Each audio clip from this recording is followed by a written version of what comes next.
BookTube! This is Becky from Becky Writes, this is Becky Reads, and this is the Book Courtship tag. I was tagged by Brecke from B Reads Books. I hope I didn't butcher your name, I don't speak any Dutch. And she has tagged me to do the Book Courtship tag. I'm really excited, so let's get into the questions. Okay, we're taking a tea break because my cold is out of control. So phase 1 is initial attraction. What is a book that you bought because of the cover? A book that I purchased mostly because it has a beautiful cover is Dream a Little Dream by Kristen Geer. I haven't actually read this. This has sat on my shelves. It is beautiful. It's shiny, it's shimmery. I have just never read this. Phase 2, first impressions. What is a book that you got because of the summary? And for this one, I'm gonna go with The Accident Season by Myra Fowley Doyle. This is about a young girl named Kara and her family who have a curse where every October, terrible accidents happen to them.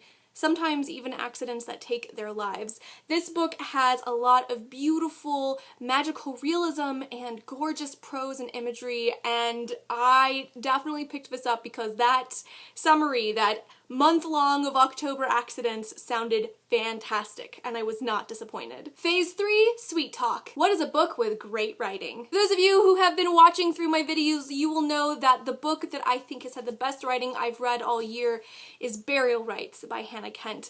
If the tabs are no indication, this book has some of the most beautiful prose that I have probably read in my adult life. I think that this is a modern classic. It is gorgeous. It evokes so much emotion.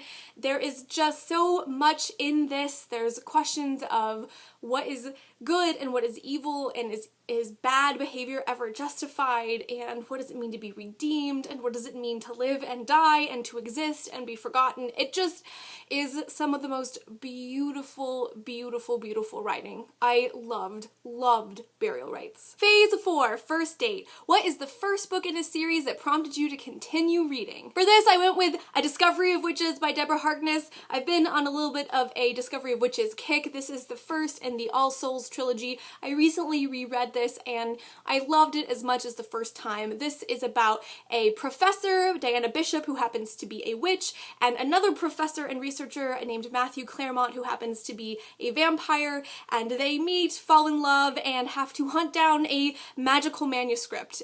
All the while many terrible people are trying to thwart them. There is love, there's adventure, there's time travel, there's just everything you could want in a fantasy series, and I loved it. Phase 5, a late night phone call. What is a book that kept you up late into the night? There are a ton of books that have kept me up late into the night, but the series that I think I probably sped read, other than Harry Potter, and could not put down was The Hunger Games by Suzanne Collins. These books are brain crack. I started this while on a spring break trip where I was taking a bunch of college students to work in the Gulf Coast after Hurricane Katrina. I was like, kids, you have to go to sleep, but I was staying up in my little bunk with my cell phone reading The Hunger Games because this was brain crack. I could not put this down. I have a lot of opinions about The Hunger Games. I have a lot of opinions about the ending, don't we all?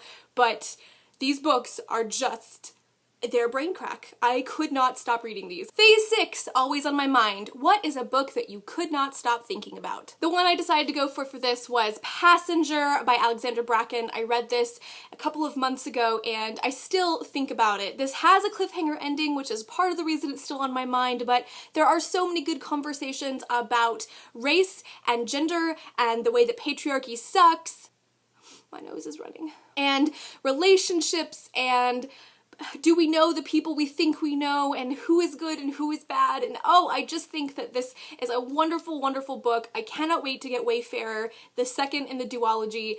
This is just so fantastic. And it's a beautiful cover. I mean, look at that. That is a beautiful cover. Phase 7, getting physical. What is a book where you love the way it feels? For me, there was no contest. It was Six of Crows by Leigh Bardugo. It has raised writing, so you can feel that. It has this really nice, soft, sheeny cover.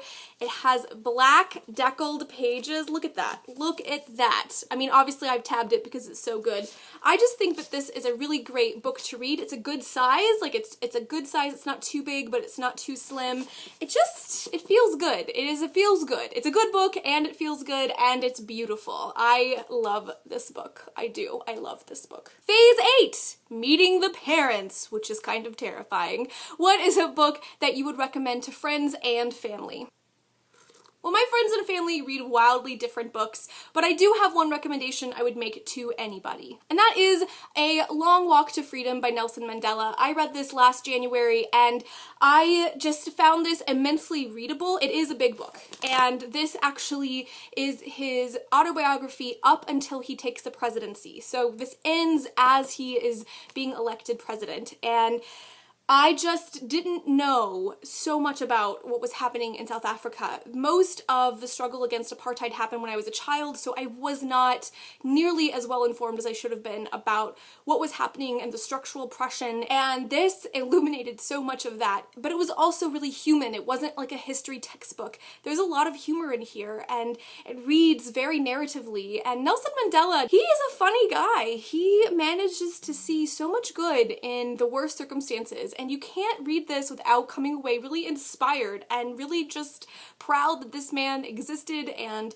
was able to do everything he did. I think that no matter what your age or reading level or interest in that period of history, A Long Walk to Freedom is the kind of book that you can get something out of. And yes, it is a chunk, but it really reads quite quickly, and I would recommend this to all of my family members, especially my Southern family members, and to all of my friends. I think that this is a great, great book that is worth picking up. Phase 9, Thinking About the Future. What is a book or series you know you'll be picking up again and again? I feel like I could have answered Harry Potter for any one of these questions, so that's kind of a given, but as far as a series I've read in the last year that I think I will be revisiting, I would say the Grisha trilogy is really high on the revisiting list. I so thoroughly enjoyed the Grisha trilogy.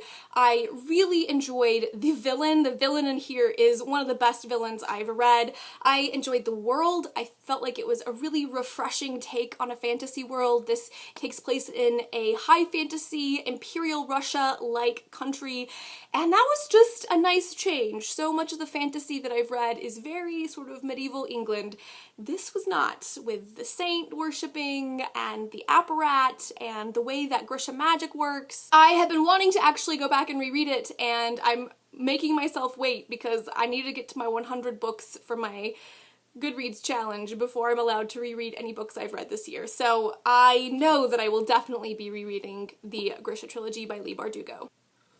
And phase 10 is to share the love. Who is someone you would like to tag? I'm going to tag 3 lovely ladies.